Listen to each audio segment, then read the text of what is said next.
Reflection, and as you know that we are discussing the profile of a great Akbar.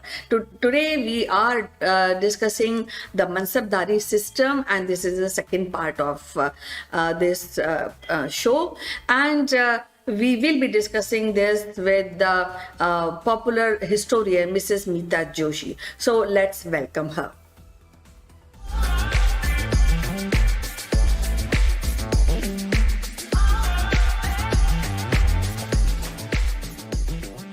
So, नमस्कार मीता जी, welcome to the show. और जैसे कि हमारे viewers और हम लोग जानते हैं कि हम अकबर द ग्रेट के बारे में डिस्कस कर रहे हैं, और हमने बहुत सारी चीजें डिस्कस की, उसकी पर्सनालिटी और किस तरह से वो एक एम्परर बने, क्या क्या प्रॉब्लम्स उन्होंने झेली actually before. So now we will be talking about more of his administration.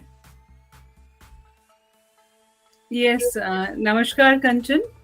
In the last episode, we covered about how Akbar became the emperor and how he faced the challenges which came through his way. And if you talk about his administration, that is the main highlight of his life, because he was the one who introduced this new type of military administration, which was known as Mansabdari System.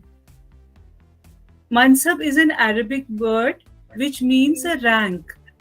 So through this Mansab, he was deciding the ranks of the government officials, and not only the ranks, but how much remuneration or salary they will get.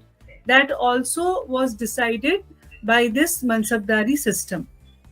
Now, one of the courtiers in Akbar's court, Raja Todarmal, he was very instrumental in working this Mansabdari system out. And basically, it was like this, that suppose we have 100 villages or 1,000 villages nearby. So you appoint a Mansabdar who is a rank holder, and you give him the responsibility of 10 villages. So if you are giving the responsibility of 10 villages, so he will be called a Mansab of 10 villages. So that way the ranking was there. Like there were a Mansabdar with 1,000 villages, then 100 villages, 500 villages, and so on. So it determined not only the position, but the rank also, and how much salary the particular Mansab will get.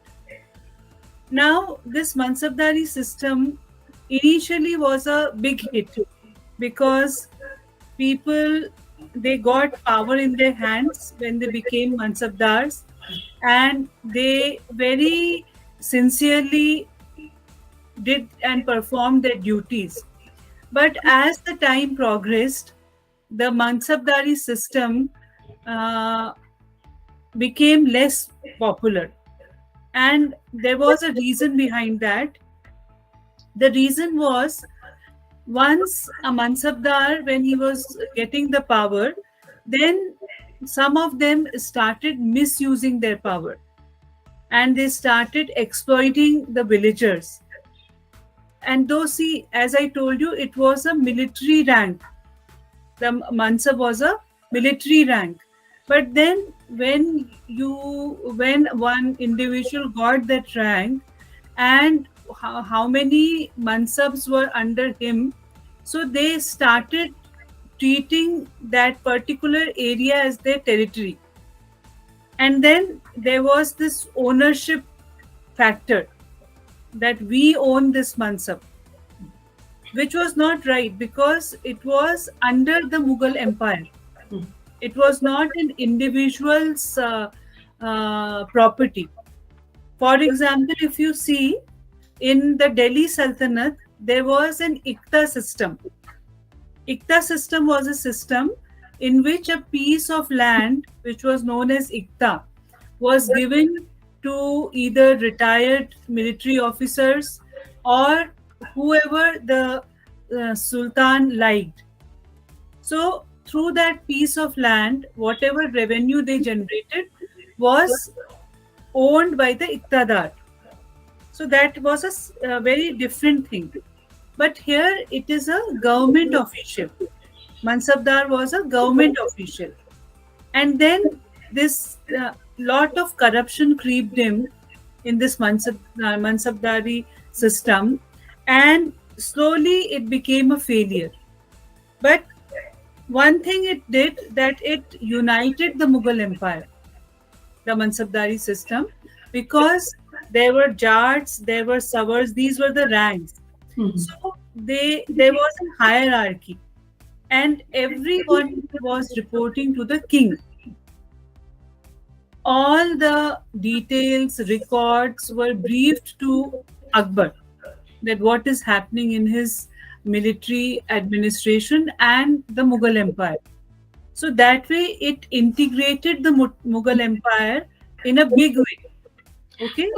Okay, when we are asking, or when we are talking about Mansabdari system, so it was kind of originated in the period of Akbar's empire, or it was the traces you can find in the earlier Delhi Sultanate also, and then later on this is being developed. How? No, only at the time of Akbar this Mansabdari system started.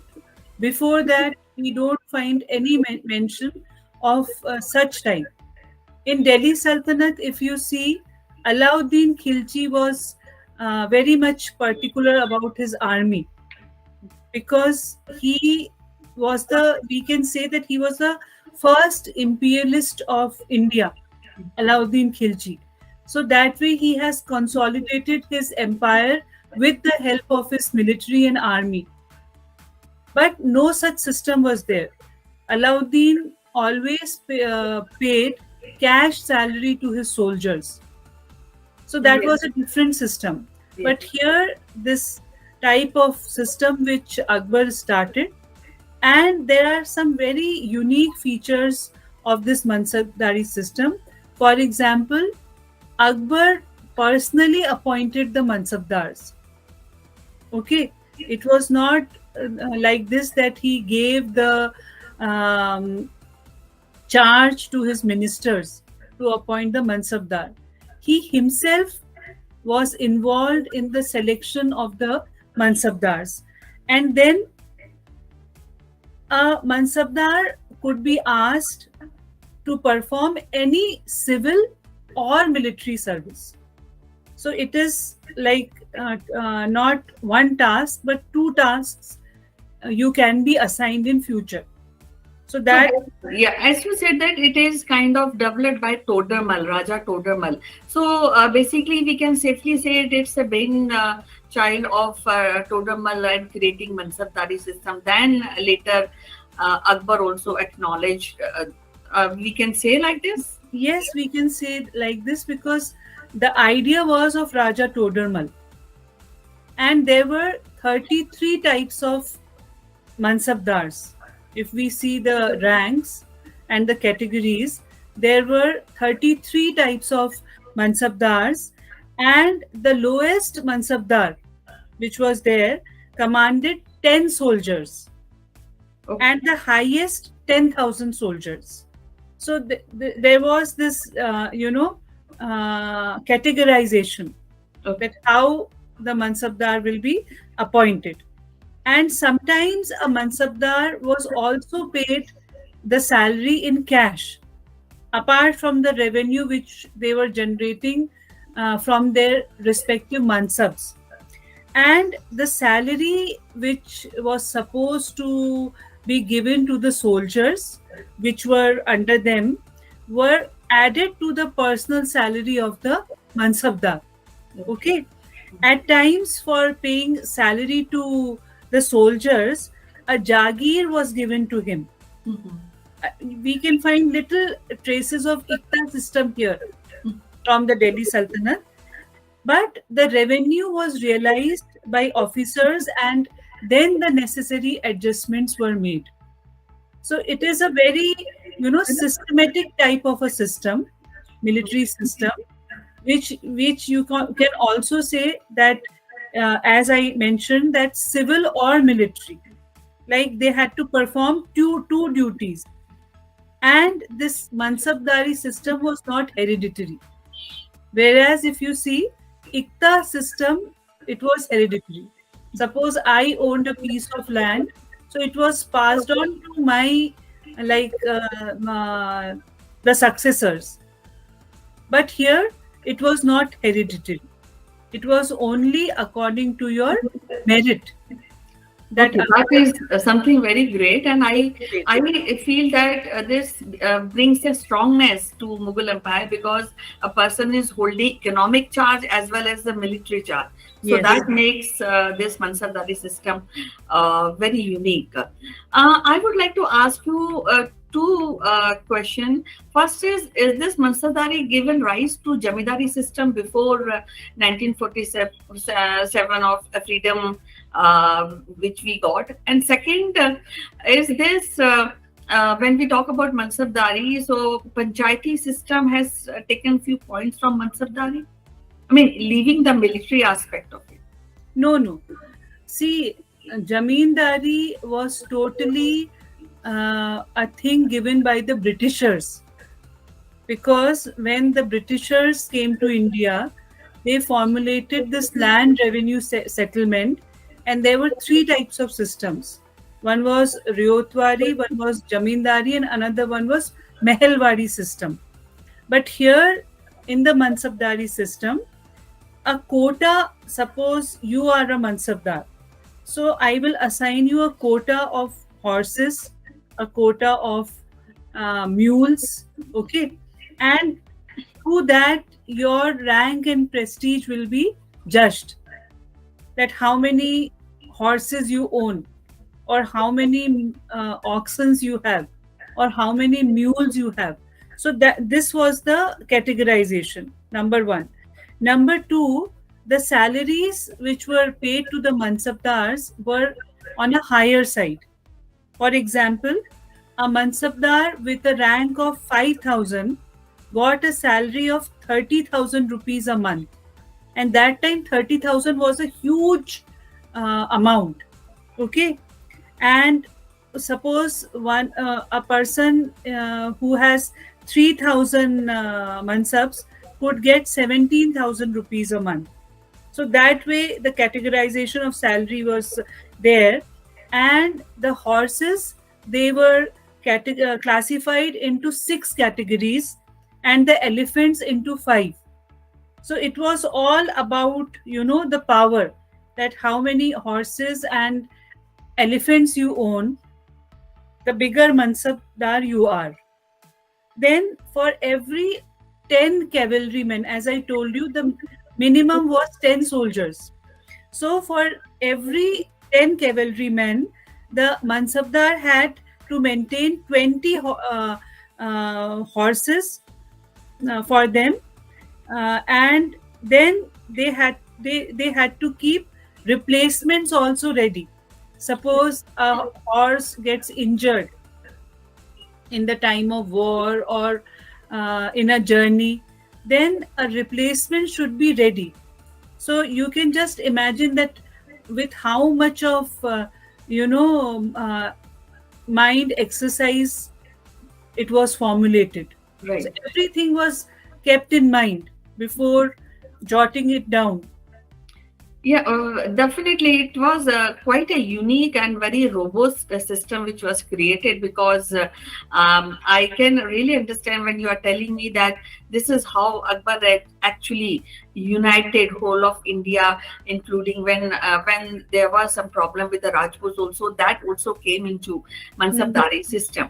So this continued in whole of Mughal empire. I mean, the later emperors also adopted Mansabdari system, or how it ended, and what was the future which is being established by Akbar? See, after Akbar, Shah Jahan, he reduced the numbers of soldiers kept by a Mansabdar. Shah Jahan.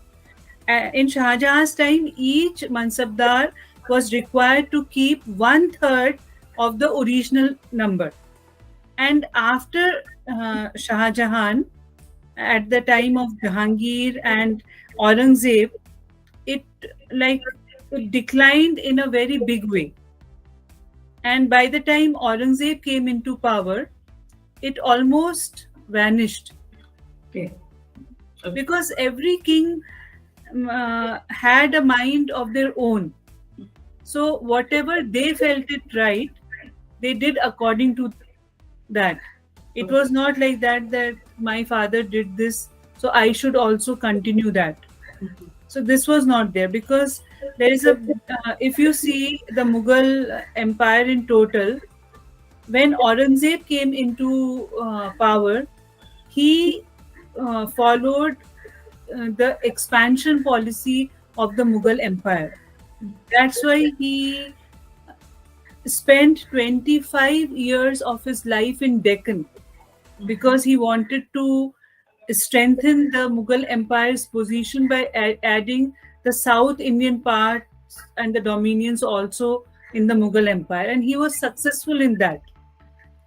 But it was again the main reason for the decline of the Mughal empire, because he left Delhi and Agra, and he was every time down south at Bijapur, Golconda, and Ahmednagar. So it was very difficult to manage the things sitting in south, because there was no system of telephones or mobile phones that time. So if you have to send a message, that message could only go by a person who will take a letter on a horse to Delhi or Agra. So it was a very long way. Around 2,500 kilometers run was there. So the management of North India became a challenge for Aurangzeb, and then this became a big factor in the decline of Mughal Empire.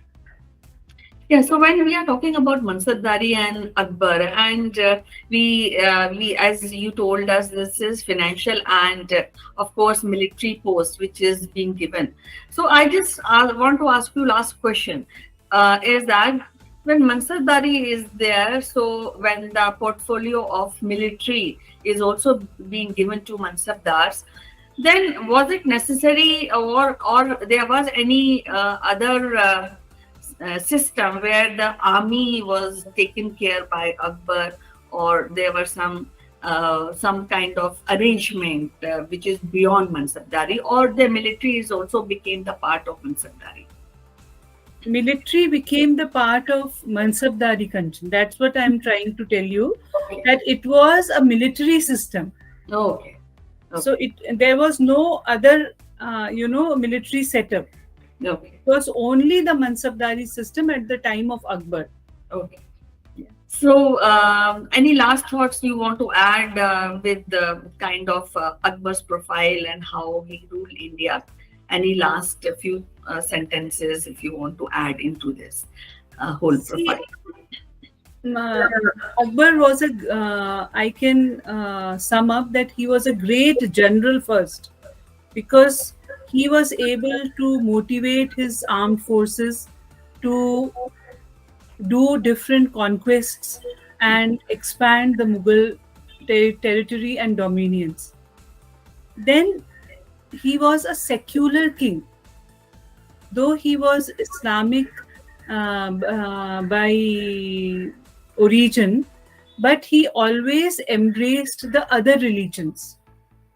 That's why if you see in his court, more Rajputs were there, because through the policy of matrimonial alliances, he took the Rajputs into his fold, and there was this a very